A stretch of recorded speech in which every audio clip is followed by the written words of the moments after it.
You're listening to the PR Wind Down Podcast, the show for public relations professionals who are ready to see real change in the PR industry. We are your hosts, April White and Laura Schooler. Let's get ready to wind down.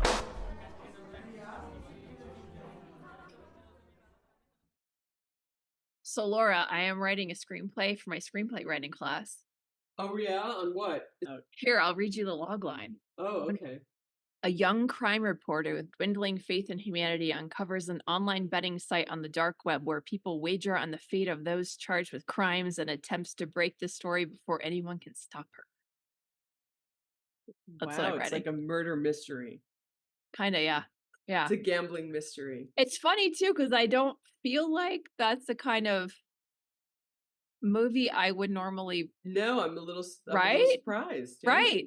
Yeah, I think all the guys in class were too, because they were like, it's so like heady and Black Mirror and philosophical Right. and I thought you might like do like a mom-com. But the funny thing is, I was thinking about, I was like, this is weird that I'm writing this, and I was like, is it though? Because two things I love: sci-fi, like philosophical sci-fi. Like what? Anything like the Matrix-y stuff. Okay. Yeah. Anything in that genre, adore.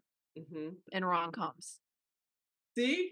And I called it a mom-com. You would have thought I would have written a rom-com. But yeah, I'm really excited about it. I think it's going to be cool. But as a result, the funny thing is that I have been like going down YouTube rabbit holes and watching all this stuff about how to get on the dark web, like what happens when you're there. I've been listening to this weird tech things about like how to do it safely so you don't get hacked, because of course she's gonna get hacked, right?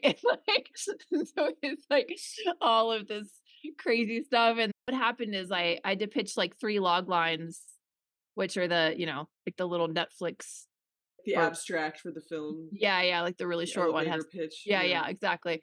And I came up with 3, and then I pitched it to my class. And the other 2 were definitely more like in my wheelhouse, but I threw this one in because it was actually a dream that I had when I was a crime reporter.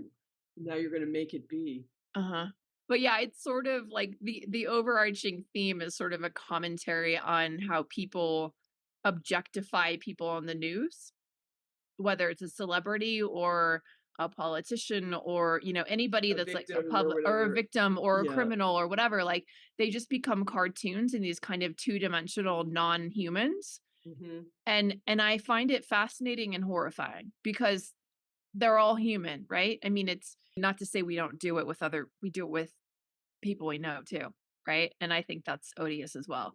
But I think the most cartoon version of the thing that we do when we think people that are not like us are inhuman and we can just, put them on the stake and like talk about them all day long, however we want. Right.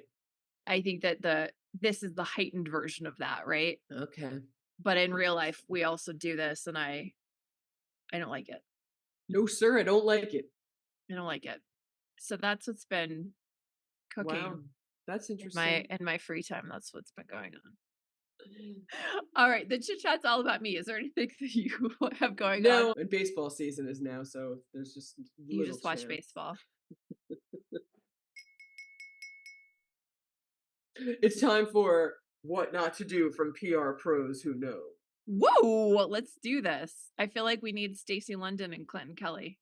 Oh, I loved that show. I know. You could have been in that show. I could see you doing that show. I used to watch it obsessively. Oh, me too. And especially when I first moved to New York and I was from Iowa and I felt like I didn't know what to wear. Right. And I would just study it. Like, okay, how do I make myself? Yeah, I wanted to fit in. I wanted to look the part of New York. And I did not.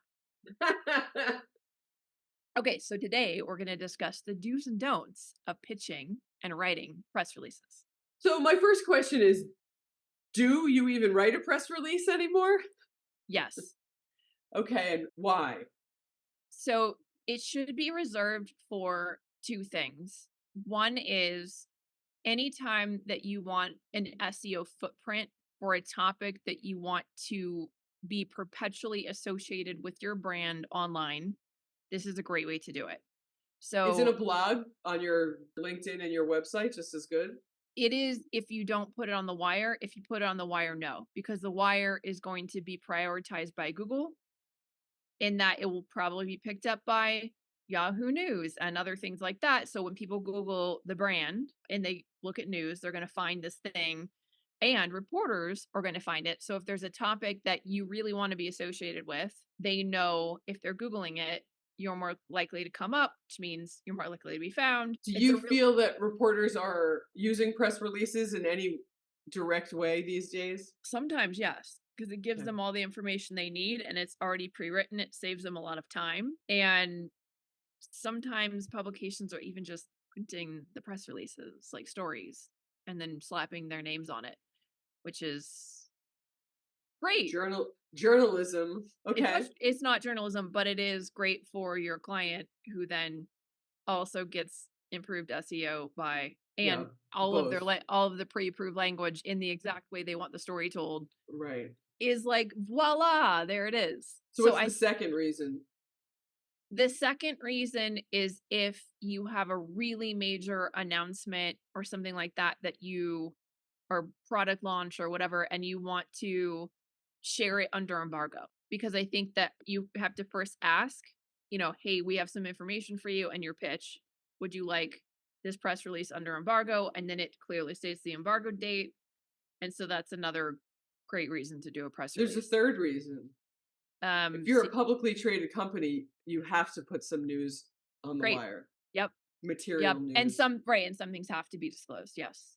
So yes, I think press releases used in moderation are very important. I would not do it for everything. I definitely have seen firms that put out 3 press releases a month for every client, and it's like, whoa, that's overkill, right? Like that's not necessary. But it's a lot of time, and I think it starts to water down the effectiveness of them, because if you're doing that many, then the press isn't going to take the press releases as seriously. But if you're a brand that doesn't do them very often, normally, and then or the company, then it's like, oh, it's a press release. Oh, and it also, I think, makes reporters feel like you think this is very important, right, and worth their time, because you took the effort to go through and write a press release about it. And so if you do it 3 times a month, then it's not so important anymore. Then no, but it just makes it feel more official for things that are more official. What other do? Like, what's another top press release do? Well, in terms of writing them, I think that press releases are a great opportunity for you to borrow from your client's more aggressive positioning and flowery language, and carefully weave little traces of it in, like spices, that you can't necessarily get by with in a pitch.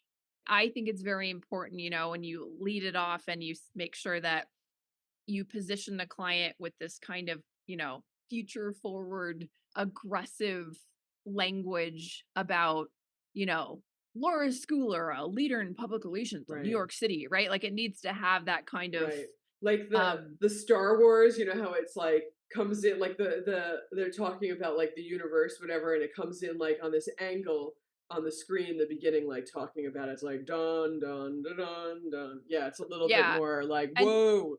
And you want the positioning in there. You don't want to say Trust Relations hired 3 new publicists. Like that's a boring headline. Right. You want to say, demonstrating its prowess and continued growth, Trust Relations hired, right? It's something like that, right? I mean, I just made this up on the fly. So yeah, I think it's just important to keep that in mind. And also the other thing I would say that's a really pro tip is that anything that's, something you can't say in the exposition, but you really want the company to be able to say, is the perfect thing to put in the quote. So don't use the quotes as a throwaway, like, oh, we're so excited to be adding team members, right? We're thrilled. We're thrilled. Right, we're thrilled. Stop saying you're thrilled. The quotes you should probably only put in 2, but the quotes are your opportunity to really drive hard at positioning and sort of an aggressive stance on the thing that you're talking about in a really colorful way that you cannot put in the paragraph. And if your quote does Right. not stand out as something that has so much color and so Like, much ooh, sort we of, gotta read this or find out more. Yeah. yeah, and if it also doesn't read like the 4th of July fireworks, them talking about themselves in this grandiose way, Mm-hmm. and I'm not saying go over the top for the sake of it, but this is your moment. Like, these are your 2 little spots Yeah. to go crazy, in addition to how you position the news in the headline Right. and how you position the brand in that Yeah. very And first right. intro, right? And then everything else can be a little bit more direct and sort of like journalistic language, but those are the moments where you really need to. Right, because you're thinking about what would the CEO of this company say out loud if he was on Yeah. stage, right? It's sort of Yeah, and it needs to have that kind of feel. It shouldn't be, I think a it lot of still has to be people, editorial, but yes.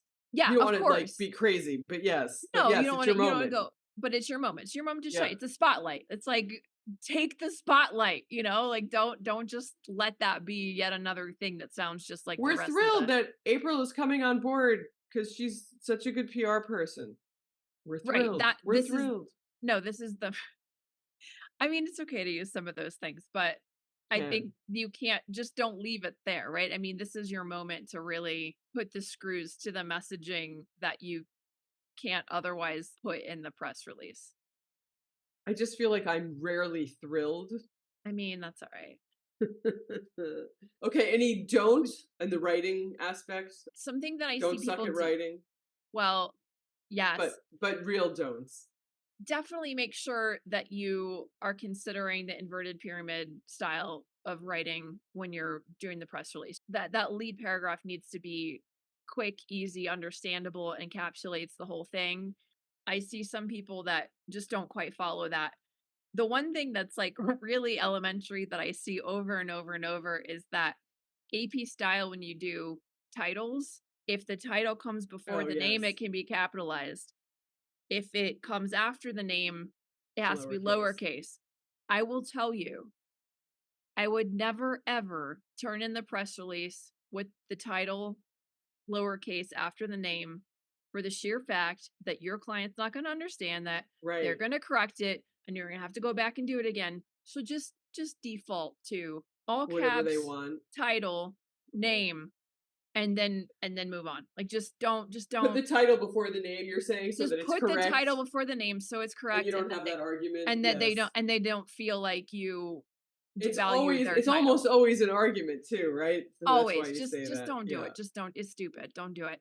That's so funny. Because I will go through in lowercase though that yeah. Yes. I know exactly what you're talking about. Yeah, it every time. Do it the way that nobody will argue with, and nobody's going to feel offended that their title is lowercase. That's another one. And then yeah, I think the other mistake I would say that I see in press release writing is it's just too boring. Write a press release that somebody actually wants to read, that you would want to read, that actually makes the client's thing seem exciting.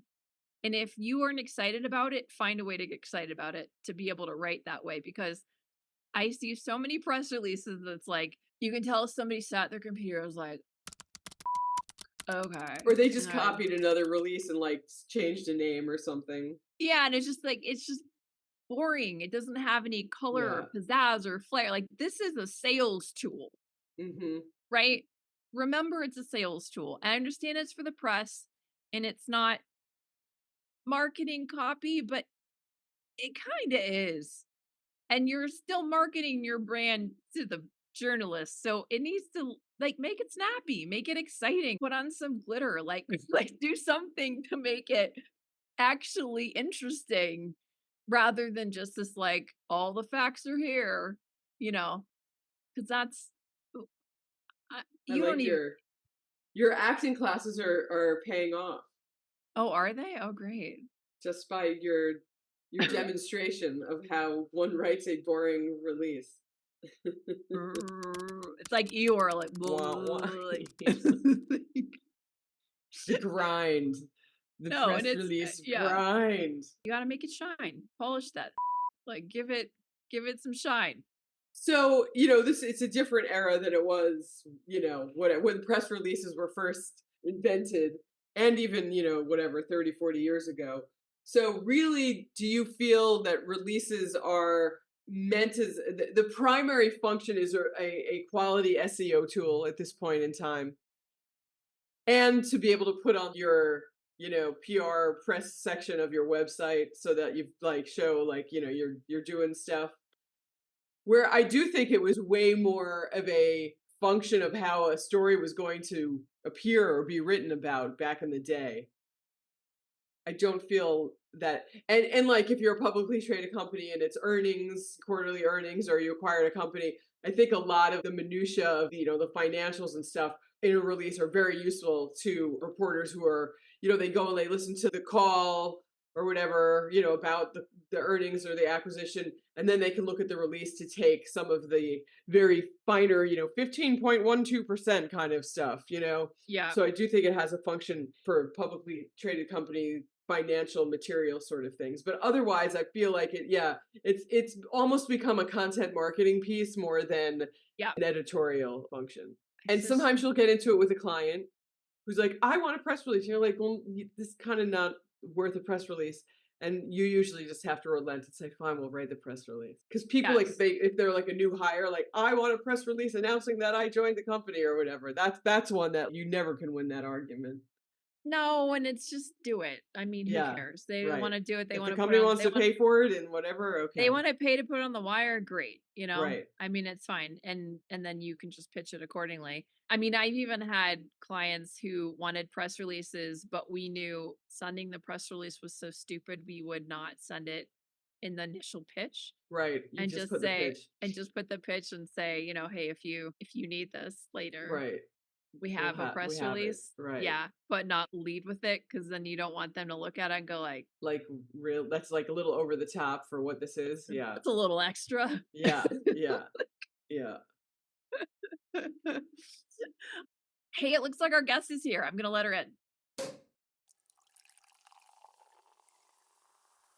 All right. So our guest today is Barrie Cohen. She is the owner and founder of BC Public Relations.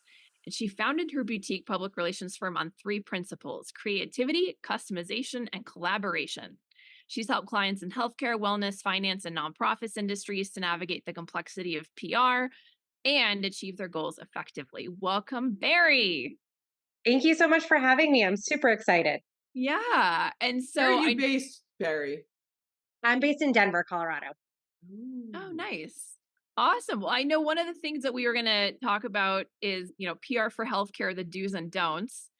And we have some other kinds of topics that we had written down. Like, I'd love to just kind of like kick it to you and see if there's anything that's on your mind, heart, and soul that you're just dying to talk about.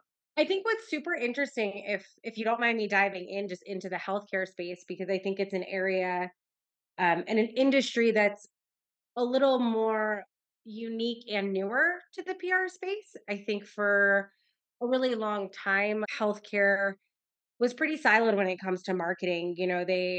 They're very traditional. It's a lot of grassroots marketing, a lot of lunch and learns, reps coming in and out, and you really don't have this outward facing external communications often because it was sort of stigmatized and not something that physicians would do. And I know this a little bit. I'm married to a physician. My father is a physician, so I feel like I have some insider info a little bit on how some of that has worked. And so over the years, we've kind of seen this transition, especially when you look at like aesthetics and plastic surgery and cosmetics, where these physicians are more forward facing. I mean, you're seeing names on billboards, podcasts and TV appearances and all of these things that we haven't really seen before. And so I think there's a lot of physicians who sort of get lost in kind of left in the dust because they either haven't kind of transitioned to this newer way of PR and marketing. We're seeing younger physicians who are doing it, but I think when it comes to healthcare as a whole, it's still pretty new. And so I think what a lot of people in the space don't realize that they have so many resources within their own practices and the businesses that they're doing that they can utilize that they're not really tapping into when it comes to patient stories, new technologies and innovations and all these things that they're seeing that they're educating themselves on, but they just don't know how to put that story out there. And so they sort of need that little boost and they just don't really know where to start.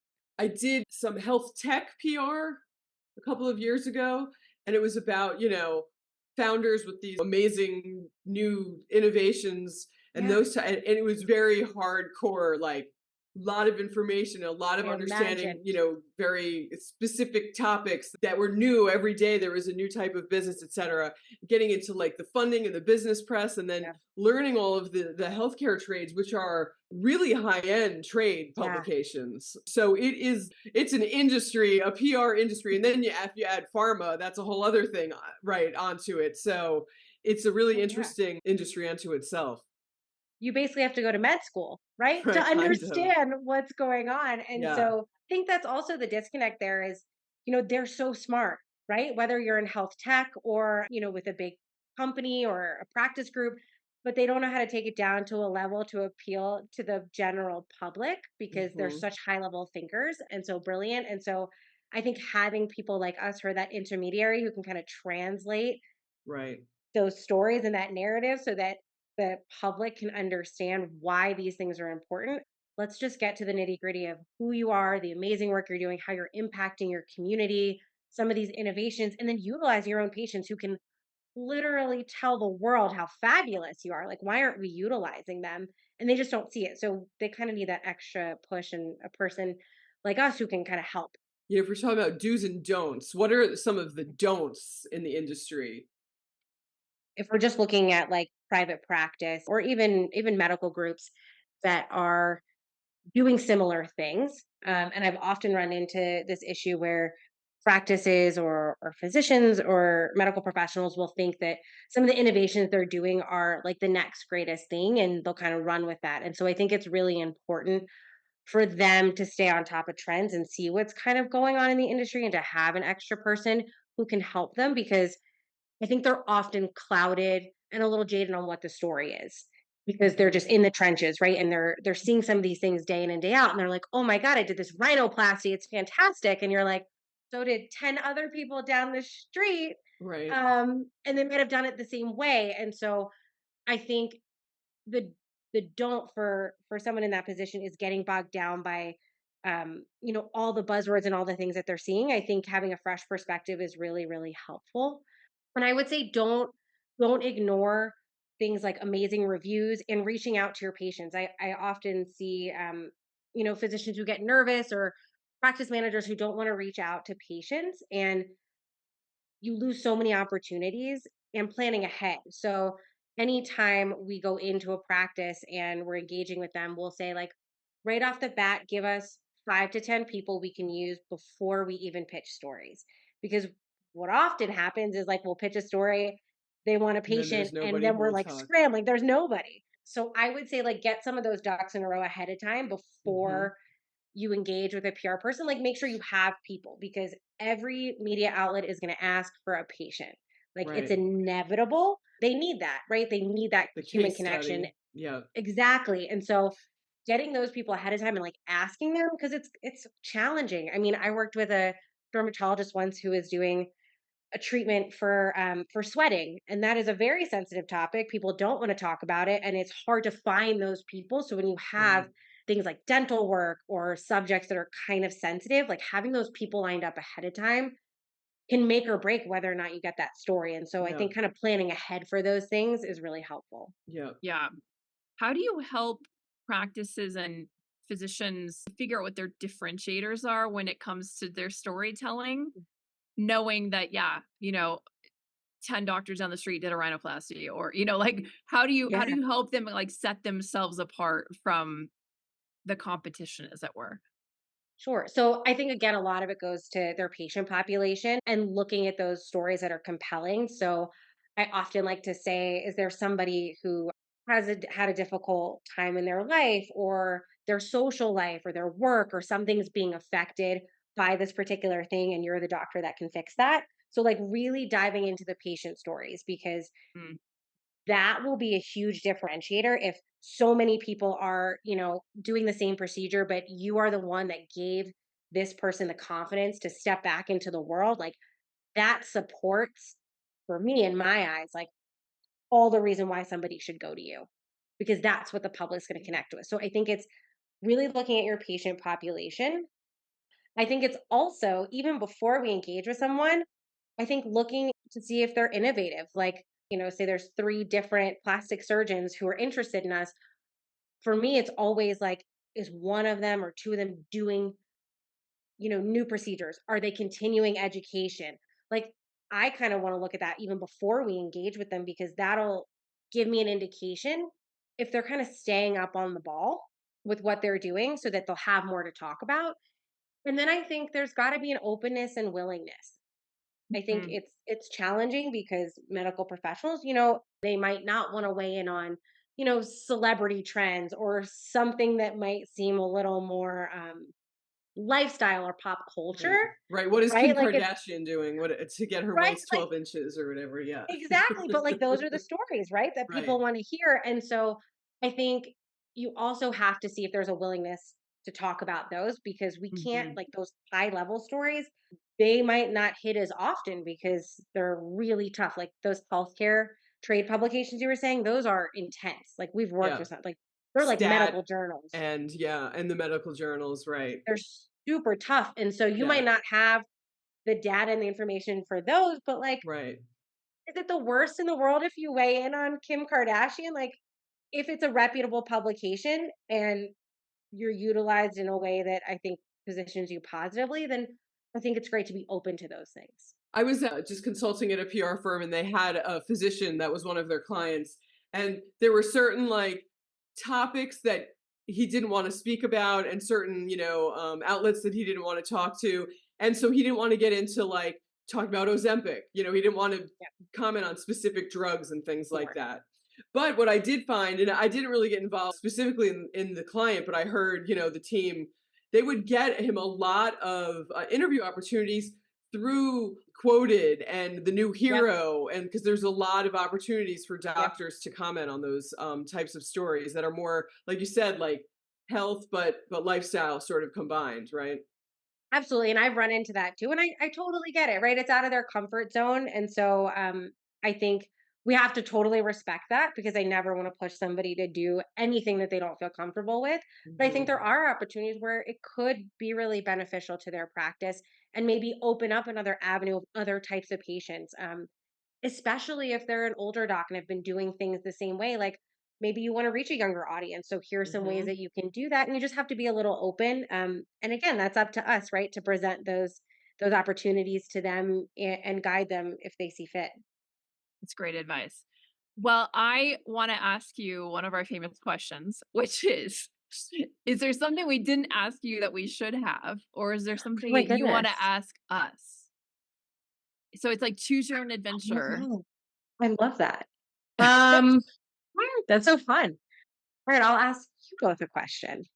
I guess, tell me about a challenging client, or a challenging situation in the media and how you turned it around. Laura, do you want to go? So I don't know. It stopped me if this sounds familiar, and Veronica, our producer, is listening in. So I was at a big company in house, and we had just done a whole like shifting around of PR firms, and it was this huge RFP thing that went on for a month. And so we got a new PR firm for like our biggest part of the business, and one of the biggest guys in the biggest part of the business who's put overseeing billions of dollars. And he's like, "Well, does anybody here know exactly like what my business is?" And the people at the PR firm really didn't have the specific experience. They had the general industry, but not the specific. And he was Ooh, like, ooh. and we're just like, oh, Uh, like we just, I mean, it was like this was not what anybody was anticipating at all. yeah. But this was him. Right. So anyway, we were like, oh my God, like what do we, so we're in the meeting, and the PR firm basically had to say, we will find somebody to do that specific thing. And then Love it. I said, in the meantime, we will focus on, instead of XYZ, we'll just focus on YZ because we don't have X. And the PR firm found somebody who was an extremely knowledgeable expert in this specific area. And Love while they were finding that person, we went on and got this guy interviews on the other aspects, and it turned into a beautiful few years relationship for everybody. I love it. Isn't that just speak to like the art of the pivot, right? Yeah. Which we have to do Yes. all day, Yeah. every second. In PR, I Yeah. feel like there's Yeah. never a moment where you don't have to do that. That's amazing. I love that. So I'm amazed that I was able to tell that story without getting any specifics. That was incredible. Very It well would have been a done. better story if I could tell you specifics, but I just couldn't. Well, Barrie, is there anything that you would like to plug on your way out and or at least tell us where people can find you? You can find us at bcpublicrelations.com. Feel free to email me, barrie@barriecohen.com, if you have any questions or, you know, want to learn more about PR for your healthcare practice or just in general and how it can be utilized. I'm always happy to help and share information. Do you only do healthcare PR, or are you other kinds of clients too? No, so we work in professional services, a lot in the financial industry, personal finance and corporate finance, and as well as nonprofit. But we've done work in almost every industry. So we're not specific to healthcare. I just feel like I have a personal connection, but we work in all sorts of industries and all across the country. So we're based in Denver, but have clients nationally and internationally as well. Well, Awesome. all Well, it right. was so lovely to meet you. Thank you so much for your time. And we look forward to chatting again soon, hopefully. Yeah, thank you so much. This was so great. Okay. Thanks, Barrie. All right, thanks. Thank you so much for tuning in for the PR Wind Down podcast. And thank you to Barrie for joining us for a really interesting interview. Remember to submit your own agency stories and questions and share our show with your friends and colleagues. If you subscribe and leave us a rating, it will help us reach new listeners like you. Can't We wait to can't wait wind to down with you and see again next time. That was pretty on. It was terrible. It's so funny because our last episode, I re-listened to it and we were like, "Hey, that was pretty good." And when I It listened to it, was I was so like, bad. "That was terrible."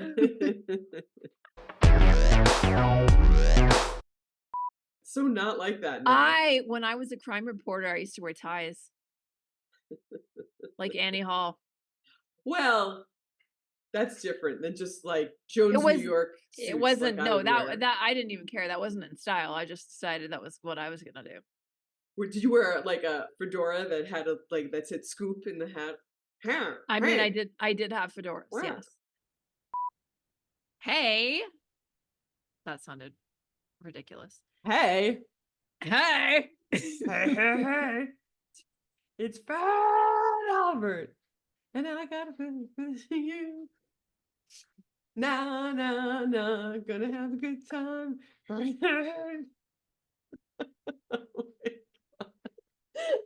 no, here she goes.